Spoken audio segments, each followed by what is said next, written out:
It's game day and I'm getting ready to make some healthy pumpkin chili. So first I'm going to take 2 tablespoons olive oil,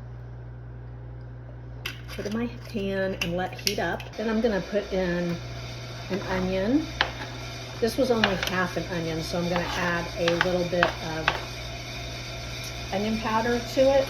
And then it called for a green pepper. I didn't have any. I don't like green pepper, so we're going to add half of a red pepper and mix it all up.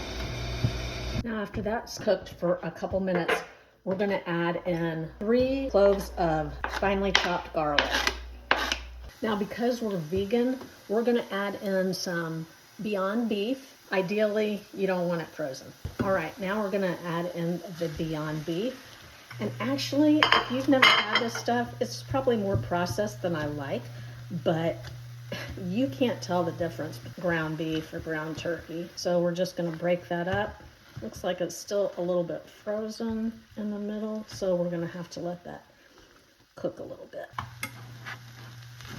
Okay, once that's all cooked up, we're going to transfer it to the crock pot. That's actually the hardest part, and it goes easy from there. So the first thing that we want to do is add a can of 6 ounces of tomato paste. Now I always get the organic kind because tomatoes have high pesticides in them, so I always get organic tomatoes. We're going to add in some pumpkin puree. Don't get the pumpkin pie version.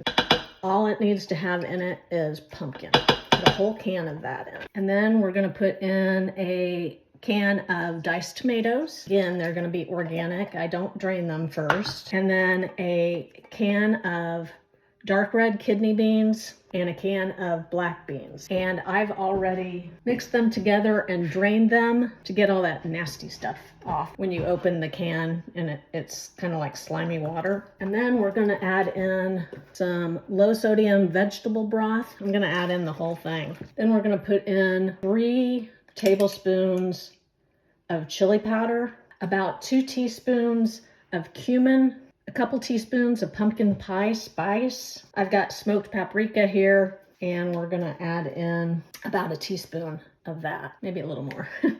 Then we want a little salt. I use sea salt, and then some freshly grated pepper.